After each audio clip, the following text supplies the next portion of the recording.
दोस्तों, अगर आपको हमारे चैनल से जुड़ना है तो नीचे रेड कलर का आपको सब्सक्राइब दिख रहा होगा, इस पर आप लोगों को दबाना है। उसके बाद बेल आएगी, बेल पर भी दबाना है। फिर 3 ऑप्शन दिखेंगे, ऑल वाले ऑप्शन पर दबा लेना है। बस आप चैनल से आप जुड़ गए हैं, अब हर जानकारी आपके पास हमारी नमस्कार दोस्तों, all India anganwadi news channel की आज सुबह की सच्ची खबरों में आप सब भाई बहनों का स्वागत है। पूरा वीडियो देख करके जरूर जाना और पसंद जरूर आएगा, लाइक आप सब जरूर कर दीजिए।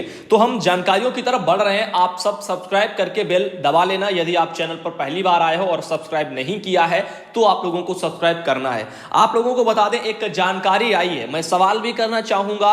यहां पर शिव प्रसाद भाई हैं, उन्होंने मुझे कल ये मैसेज किया है, भैया यूपी के लखीमपुर में 2 माह का मानदेय आ गया है। अब सवाल बहुत बड़ा है ये, तो अभी मेरे पास इस 2 माह के मानदेय का सबूत नहीं है। तो मैं कहना ये चाहूंगा कि लखीमपुर में जो भी आंगनबाड़ी बहनें हैं, अगर आवाज जा रही है तो आप लोग जैसे बाकी लोग अपने मानदेय का जो भी अंडर प्रोसेसिंग में होता है सबूत टाइप में भेजते हैं स्क्रीनशॉट, वैसे आप भी भेज दीजिए। 2 माह का यदि लगा हुआ है तो लोगों को हम दिखा सके, उनको भी भरोसा हो और हम भी पूरा श्योर हो जाए कि हाँ ये बात सही है। तो ये देख लीजिए, शिव प्रसाद भाई उनका कहना है कि 2 माह का मानदेय लखीमपुर में उनके वहां जो है यहां पर आ गया है। तो बहुत अच्छी बात, यानी खाते में इनका लगा होगा। तो लगा है तो आप लोग भेज दीजिए। कोई भी भाई बहन यदि लखीमपुर में है और 2 माह का मानदेय और भी कहीं यदि है तो भेज दीजिए। अभी फिलहाल के लिए मेरे पास बस यही तक जानकारियां आई हैं कि 1 महीने का मानदेय कुछ जनपदों में पूरा लगा है। जैसे विकास वर्मा भाई है, इनका भी कहना है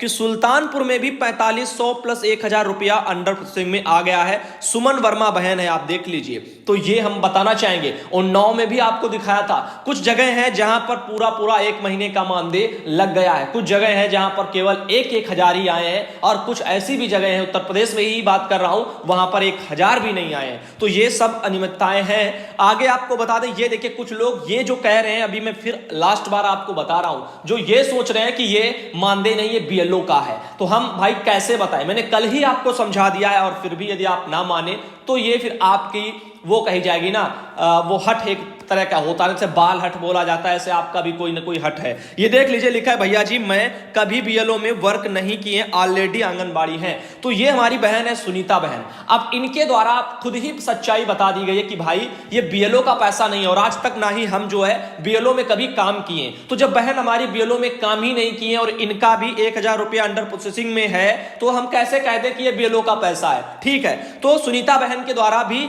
वही कहा जा रहा है जो मैंने कहा कि बीएलओ का पैसा नहीं है, ये मानदेय का पैसा है। 1000 रुपया अंडर प्रोसेसिंग में ये है। नीचे ये वाला छोड़िए आप, जो भी है ठीक ऊपर से दूसरी वाली लाइन में इनका जो है वो मानदेय के लिए अंडर प्रोसेसिंग में 1000 लगा है। अब चलिए आपको और इनका इधर का शॉर्ट दिखा देते हैं, दूसरा वाला।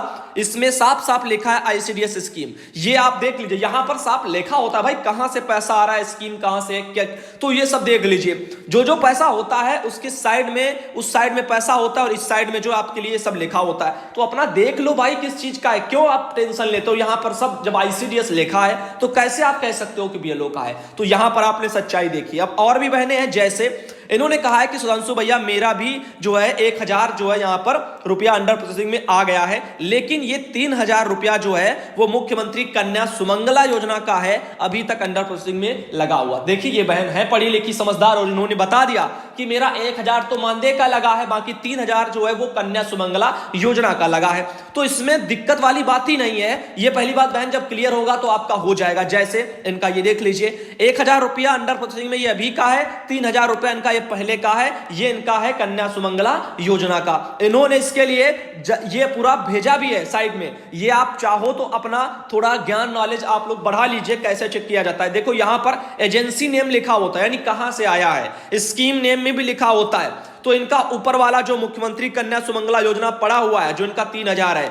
यूपी स्टेट वाला ये आपका आईसीडीएस विभाग का, ये आपका यहां पर भी आईसीडीएस लिखा हुआ है। अब आप देख लीजिए आपका मानदेय ही है। तो अब आप लोगों को ये परेशानियां आगे से नहीं होनी चाहिए भविष्य में कि कैसा पैसा है, ये वाला मैटर। आगे देख लीजिए, अगला एक ये आया है मैसेज, यहां पर भी मेरे पास उन्नाव से है और गंज मुरादाबाद ब्लॉक से इनका भी बहन एक और आई है, उनका भी 4500 और 1000 रुपया, टोटल 5500 रुपया 1 महीने का मानदेय लग गया है। तो अभी तक जो मुझे सबूत के तौर पर कहें तो केवल और केवल हाईएस्ट यदि बोला जाए तो एक महीने का ही पैसा देखने को मिला है, कुछ जगह 1000 ही मिला है, कुछ जगह जो है मिला ही नहीं है। तो उनमें सबसे बस यही कह सकते हैं कि एक महीने का लगा मिला है। 2 महीने के लिए सिर्फ एक मैसेज आया है लखीमपुर खीरी से। मैं चाहता हूं 2 महीने का लखीमपुर खीरी में यदि किसी का और आया है या आपका ही जिन्होंने मैसेज किया था भाई ने, तो हमें ऐसे ही सबूत तौर पर भेज दीजिए ताकि लोगों को दिखाया जा सके। आगे देखिए अगला मैसेज ये, नमस्कार सुधांशु भैया, कल मुजफ्फरपुर वगैरह इसमें लिखा हुआ है, THR आया है, बिहार से है, मुजफ्फरपुर से। उन्होंने कहा कि 11,677 रुपए मात्र इनके वहां आए हैं, पहले 16,900 रुपए इनका आता था। बताओ, जहां 16,900 यानी लगभग 17,000 रुपए आते थे, वहां पर अब मात्र 11,700 रुपया जो है यानी 11,677 रुपए मात्र आ रहे हैं। अब इससे पता यह चलता है कि सरकार ने कटौतियां कर दी हैं, कटौतियां कर दी हैं। अब यह पैसा कहां जा रहा है? बिहार चुनाव में सरकार लगा रही है या कहीं लगा रही है? कम पैसा दोगे, कम THR बटेगा और कुपोषण कैसे मिट जाएगा? दूसरी तरफ आप कुपोषण मिटाने की बातें कर रहे हो। अब आगे देखिए अगला मैसेज एक और आया है, बढ़िया लेटर है, 29 अक्टूबर का लेटर है, सीतापुर से DPO महोदय उन्होंने जारी किया है। उनका क्या कहना है? वो कह रहे हैं कि आंगनबाड़ी कार्यकर्ती एवं सहायिका काफी लंबे समय से बिना सूचना अपने केंद्र पर अनुपस्थित चल रही है अथवा कार्य नहीं कर रही है एवं इस कारण उनका मानदेय रुका हुआ है। देखिए क्या मतलब बात कर रहे हैं, ऐसे कैसे जो है हर बहन क्या काम ही नहीं कर रही है? लिखा हुआ है और इसमें लिखा है समस्त बाल विकास परियोजना पदाधिकारी लोगों को बोल दिया गया है। और उनके ऐसा करने से जहां एक और आंगनबाड़ी केंद्र संचालन का कार्य बाधित हो रहा है, वहीं दूसरी ओर विभागीय योजनाओं के क्रियान्वयन में बाधा उत्पन्न हो रही है। अपनी परियोजना अंतर्गत लंबे समय से कार्य न कर रही आंगनबाड़ी कार्यकर्ती की मानदेय सेवा समाप्त की कार्रवाई हेतु तत्काल पत्रावली जिला कार्यक्रम कार्यालय से प्रस्तुत करना सुनिश्चित करें, ये आदेश निकाले जा रहे हैं। तो हो सकता है कुछ बहनें होंगी, मैं मानता हूं, जो काम नहीं कर रही होंगी, लापरवाही बरत रही होंगी, या जिनके हाथ पैर सोर्स पौए लंबे होते वो नहीं करती हैं काम वाम, उनका सब ऐसे मैटर चलता रहता है, सॉल्व करवा लेती हैं। लेकिन जो गरीब आंगनबाड़ी हैं उनका भी मानदेय आखिर क्यों नहीं आ रहा है? वो तो काम कर रही है, जो काम कर रही है बराबर ड्यूटी दे रही है, बराबर हर एक काम किए, पोषाहार बांटा है, सब कुछ किया है, सर्वे किए कोरोना वाले सब, उनका पैसा क्यों बाधित है 3-3 ढाई-ढाई महीने का? क्या ये DPO महोदय इसका जवाब दे पाएंगे? क्यों? तो यही तो हम पूछ रहे हैं। तो ये सब चीजें ऐसी हैं, करता कोई और नहीं है, भुगतना किसी और को पड़ रहा है, तो ये गलत चीजें है। मानदेय निदेशालय से क्यों रोका गया है, इसको सुनिश्चित ढंग से कर लीजिए कि क्या मैटर है। आखिर 3-3 महीना ये सब बाधित रहता, 2-2 महीना और आता भी है तो सिर्फ 1 महीने का, वो भी कहीं कहीं केंद्र का आया, राज्य का नहीं आया, राज्य का आया, केंद्र का नहीं आया। ये सब गड़बड़ियां जानबूझ करके हो रही हैं और कुछ भी नहीं है। वरना मानदेय जो काम नहीं करता उसका रोका गया, ठीक है, काम नहीं कर रहा है तो अधिकारी की जिम्मेदारी है कि उसके केंद्र पर विजिट करे और देखें आखिर ये केंद्र पर विजिट क्यों नहीं कर रहे हैं। तो इनको आना चाहिए और देखना चाहिए, उसके बाद जो काम करे साफ सुथरा आप उसका मानदेय तो समय पर भेजो। जो नहीं जा रहा, नहीं कर रहा, आप उसके ऊपर आप नोटिस जारी करिए स्पष्टीकरण के लिए। लेकिन ये सब नहीं, यहां पर सिर्फ ऐसे ही काम चल रहा है। तो ये देखो, सुनो, समझो। आज शायद सावित्री गौतम बहन है, शायद वो निदेशालय का घेराव करने जा रही है, या हो सकता है अपने जिले में ही जो है वहां पर परियोजनाओं का घेराव करने के लिए जा रही है। तो एक मैसेज जानकारी मेरे पास आई थी, फिलहाल देखेंगे, होगा घेराव तो आप लोगों को बताया जाएगा। मानदेय के लिए ही घेराव होने जा रहा है। तो आगे देखिए अगला मैसेज एक और है, बिहार आंगनबाड़ी कर्मचारी यूनियन ने भेजा हुआ है। अब यहां पर समझने की केवल जरूरत है, माननीय तेजस्वी कुमार यादव है, उनको लेटर उन्होंने भेजा है, विषय मांग पत्र वगैरह समर्पित के लिए है। मांग पत्रों में इन्होंने बहुत लंबी हाई क्लास की मांगे रख दी है। और जैसे कि इसमें देख लीजिए, आंगनबाड़ी सेविका सहायिका को सरकारी दर्जा देते हुए सेविकाओं को क्लास 3 एवं सहायिकाओं को क्लास 4 में समायोजित करना बढ़िया मांग है, उचित मांग है। जब तक सरकारी कर्मचारी का दर्जा नहीं मिलता, 21,000 रुपया मानदेय आंगनबाड़ी को और 15,000 रुपया सहायिका को राशि दिया जाए, ठीक मांग है, इतना हमारा हक है। आगे सेविका को पर्यवेक्षिका, अहम सहायिका को सेविका के पद पर 100% रिक्त पदों पर पदोन्नति दी जाए, उम्र सीमा भी समाप्त की जाए, ये भी जो है अच्छी मांग है और ये हमारा हक है। सेवानिवृत्ति के पश्चात मासिक पेंशन इनको 10,000 रुपए इसमें लिखा हुआ, और एक मुक्त जो है फंड के रूप में भी 10 लाख रुपए सहायता राशि एवं बीमा का लाभ सुनिश्चित किया जाए। ये सरकार नहीं मानने वाली। रीजन ये है कि 10,000 रुपया पेंशन सरकार नहीं देगी आंगनबाड़ी को, क्योंकि जब सरकार ये मानदेय ही नहीं दे रही है, अरे 10 रुपया मानदेय नहीं दे रही है। अभी आपने देखा, आपकी ही बिहार सरकार ने मात्र 10 रुपया बढ़ाया है आंगनबाड़ी का, सहायिका बहनों का मात्र वो भी कितना बढ़ाया, 5 रुपया डेली का। बताओ, ये आपको 10,000 रुपया मासिक पेंशन देना स्टार्ट कर देंगे और ऊपर से 10 लाख रुपया आपको फंड भी दे देंगे रिटायरमेंट पर। ऐसा कैसे हो सकता है? सिर्फ पहला राज्य है ऐसा, पश्चिम बंगाल, जहां पर जो है अभी आपने देखा था, वो भी अभी हाल फिलहाल में, वहां पर 3 लाख रुपया रिटायरमेंट पर सिर्फ फंड मिल रहा है। अब आप बिहार सरकार आपको 10 लाख दे देगी, कैसे आप सोच सकते हैं? जो मानदेय बढ़ाने में 5-10 रुपया बढ़ाती है। तो यहां पर आप ऐसी मांगे मत रखिए जिन पर विचार ही ना हो, जिनको माना ही ना जाए। फिलहाल के लिए बेकार में आप उसको मांग को ही बढ़ा दो और जो मिलने वाला से भी रहा है वो मांग भी आप उसमें बढ़ा दो। देख करके ऐसे ही फेंक दे, कहें अरे बहुत लंबी लंबी चौड़ी मांगे, कहां इनमें पूरी हो पाएंगी, बस पेंडिंग में जाएगा। आगे देख लीजिए, समान काम के लिए समान वेतन प्रणाली लागू किया जाए तथा मिनी आंगनबाड़ी केंद्रों के लिए सेविकाओं को भी समान जो है मानदेय दिया जाए। अच्छी बात है, ये सब अपना अपना हक है, जो भी मांगना चाहो, लेकिन मांगो वही मानदेय मांगो अपना जो भी है। इस समय आप जानते हो अब पहले वाले जो कर्मचारी थे उनको पेंशन मिलती थी, अब वालों को वो भी बंद हो गई है। तो अब पेंशन नहीं देंगी सरकारें जब तक ये है, और ऊपर से फंड हो इतना, पेंशन भी इतना, तो ये बिल्कुल भी देने वाले नहीं है। लंबा चौड़ा यदि हम मांग रख देंगे तो फिर नहीं सुनेंगे। आप एक एक दो दो मांग करके रखिए, जैसे कर्मचारी का दर्जा ले लीजिए, यही बहुत है आपके लिए। समाज सेविका का जो एक लेबल लगा है वो तो हट जाएगा हमारे कंधों से। तो आप इन चीजों को धरिए और सोचिए, वरना ऐसे तो मांग आप जो जीवन भर से करते हैं और कभी भी पूरी नहीं हो पाई है। आगे देख लीजिए, अगला मैसेज ये है छपरा से, क्योंकि सरकारों की देखो भैया नियत ठीक हो तो सब पूरा हो जाएगा। बहुत लंबी चौड़ी मांगे भी नहीं कि 10 लाख रिटायरमेंट पे ये दे ना पाए, देने का इनके बस का सब है। 10,000 मासिक पेंशन भी और इनका रिटायरमेंट 10 लाख फंड भी। लेकिन जब वो 10 रुपया 5 रुपया नहीं दे रहे तो 10 या आपको 10 लाख फंड और 10,000 पेंशन कैसे दे देंगे? आप खुद से सोच लीजिए। आगे आपको बताना चाहेंगे, ये देखिए छपरा से एक और आया लेटर।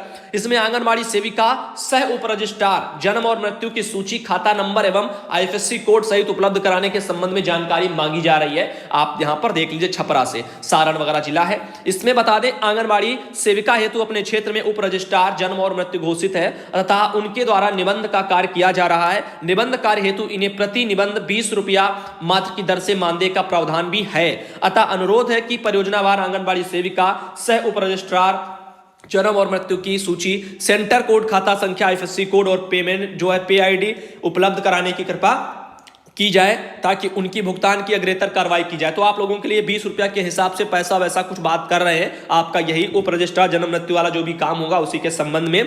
तो निबंध कार्य के लिए प्रति निबंध जो है यहाँ पर दर वहां पर दी गई है 20 रुपया। तो ऐसे सब कुछ है, शायद इसका भी पैसा थोड़ा बहुत मिलेगा, अच्छी बात है। आगे रविराज भाई हैं, उन्होंने बिहार से कुछ लेटर भेजे थे, उनके द्वारा भी लेटर दिखाए जा चुके हैं, या नहीं लगे होंगे तो आगे आ जाएंगे। अब एक ये मांग देखिए, ये हम बस समझने लायक है। मजदूर संघ ने प्रधानमंत्री सहित मुख्यमंत्री के नाम दिया है ज्ञापन। ठीक है, किसने दिया?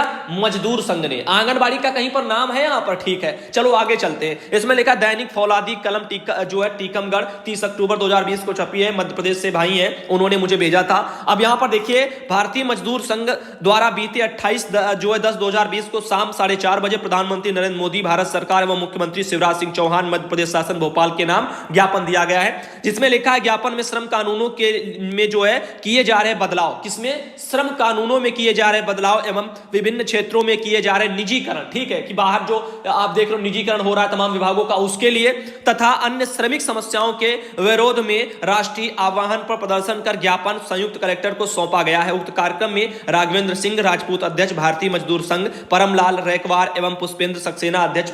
देखो यहां पर जो भी मैटर है ये मजदूर यूनियनों का जुड़ा हुआ है और लंबा चौड़ा है, काफी लोग हैं इसमें, तमाम लोगों को लेकर के इकट्ठा चलने भीड़ के लिए। अब आप सोच लीजिए इसमें आंगनबाड़ी की आवाज कैसे संभव है कि ये लग जाएगी और आपकी समस्या समाधान हो जाएगा, क्योंकि जब भी मांगे रखी जाती हैं तो ये मजदूरों के लिए, श्रम कानूनों के, निजीकरण के, ये सब रखते हैं। इन पर फोकस करेंगे, ये पहले आगे करके आंगनबाड़ी इसमें लिखी होंगी कहीं पर लिखा है। फिर और श्रीमती संगीता श्रीवास्तव प्रांतीय महामंत्री आंगनबाड़ी कार्यकर्ता संघ, ये लोग शामिल नहीं है, ये शामिल नहीं है, इसका मतलब ये तो महामंत्री है। श्रीमती संगीता श्रीवास्तव प्रांतीय महामंत्री हैं आंगनबाड़ी कार्यकर्ता संघ। मनोज अवस्थी जिला मंत्री हैं भारतीय मजदूर संघ के। बिजली कर्मचारी महासंघ के अध्यक्ष पवन जैन, कार्यवाहक अध्यक्ष पुष्पेंद्र यादव, क्षेत्रीय सचिव RK वर्मा, कोषाध्यक्ष अशोक जो तिवारी, संगठन सचिव यशवंत सिंह, संयोजक, ऐसे सबके नाम लिखे हुए तमाम विभागों के कर्मचारियों के। सफाई कर्मचारी संघ के पदाधिकारी भी हैं, सैकड़ों कार्यकर्ता और पदाधिकारी उपस्थित वहां पर रहे हैं और कार्यक्रम में सोशल डिस्टेंसिंग भी रही है। सब कुछ बस इतना लिखा। बताइए आंगनबाड़ी की कहां मांग लिखी है, क्या समस्या है, क्या कुछ लिखा है, अखबार में छप के आया? तो हम ये कहना चाहते हैं कि पकड़ो ऐसे को जो आपके लिए प्योर हो, आपके लिए ही लड़े। इसका मतलब ये नहीं कि आप जो शिक्षक संघ के साथ चली जाएं, आप प्रेरक संघ के साथ चली जाएं, उनके साथ लड़ो जाकर के, या आप मान लीजिए किसी अन्य विभाग के साथ, बिजली वाले विभाग के साथ लड़ो जाकर के, तो क्या समस्या समाधान हो जाएगा? या तो आप खुद ही अपने अपने ब्लॉकों पर अपनी मांगों के लिए आवाज उठाना सीख जाओ। सच्चाई तो आपको पता ही रहती है क्या सब कुछ हो रहा है। तो क्या जरूरत है आपको इधर उधर जाने की। और वैसे भी यदि कुछ होने का होता तो सब हो गया होता। ये ऐसे सब बस ज्ञापन दो और ये सब चलो, बस यही चल रहा है। और इससे कभी भी आज तक कुछ भी मिला नहीं है, हाथ नहीं लगा है, वरना ना मानदेय बढ़ोतरी का, ना हमारी सेवा शर्तों में बदलाव का, ना राज्य कर्मचारी के दर्जे का, कुछ भी नहीं अभी मिला। ना ही कहीं ढंग का प्रमोशन समय पर होता है, ना समय पर भर्तियां आती है, ना तो समय पर मानदेय भेज पाते हैं अधिकारी। तो बताओ क्या करें इन सब का। तो आप लोग सोचिए और समझिए। श्रमिक समस्याओं का यहां पर विरोध वगैरह किया गया है, ये आप देख लीजिए, ना कि यहां पर आंगनबाड़ी की अकेले समस्याओं का। बाकी मर्जी आपकी है। आगे देखिए, ये बहनें हैं, बिहार से हैं, यहां पर इन्होंने भी मुझे फोटो वोटो अपना भेजा हुआ है। और यहां पर जो भी कार्यक्रम, इन्होंने ये भी नहीं लिखा है कि भाई क्या कार्यक्रम कैसा है, कहां से है, कुछ भी नहीं, नाम भी नहीं। आगे देखिए, अगली बहन ये है, और ये शालिनी बहन है, झारखंड डिस्ट्रिक्ट से हैं, और इनका भी स्वागत है चैनल पर। साथ ही देखिए अगला मैसेज ये है, यहां पर घर घर जाकर के बेटी बचाओ बेटी पढ़ाओ वाला वही सब कुछ चल रहा है, मिशन शक्ति के बारे में जागरूक किया गया है। फिलहाल इन्होंने भी अपना नाम लिख करके आंगनबाड़ी बहन ने भेजा ही नहीं है। आगे देखिए, उन्नाव जनपद से एक लेटर और निकला था, ये आपको हम दिखा दें। 27 अक्टूबर को ये लेटर उन्नाव में निकला है और जिलाधिकारी का है। इसमें यहां पर थोड़ा नीचे चलते हैं, ये पोषाहार के वितरण से रिलेटेड है, निगरानी समिति जो बनाई जा रही है उसके संबंध में है। इसमें कौन कौन से लोग रहेंगे वो सब हम पूर्व में भी तमाम वीडियो में आपको बता चुके हैं, और तो और पोषाहार से जुड़ी हुई पूरी की पूरी जानकारी हम निदेशालय स्तर से ही बता चुके हैं। तो अब जनपदों के स्तर में निकलने वाले जो लेटर है वो बताना दिखाना ठीक नहीं है, क्योंकि वो जानकारी आप सब जानते हो, क्योंकि मैंने निदेशालय का ही सब कुछ दिखाया है, हर एक जो है आपके जिलों में वो लागू हो रहा है। तो आगे अब आप लोग बताएं, आप लोगों को कैसा लगा, वीडियो पसंद आया तो लाइक करिए। और साथ ही सीतापुर से जो बहन कह रही हैं कि 2 माह का मानदेय आया है, प्लीज आप हमें सबूत जरूर भेज दीजिएगा, अच्छा रहेगा, ताकि ये भी सुनिश्चित हो जाए कि कहीं तो चलो आया है 2 माह का मानदेय, तो आखिर क्यों फिर बाकी जगह नहीं भेजा जा रहा है। ये सब चीजें हैं, क्यों 1-1 हजार ही भेजा गया, बाकी नहीं भेजा जा रहा है। तो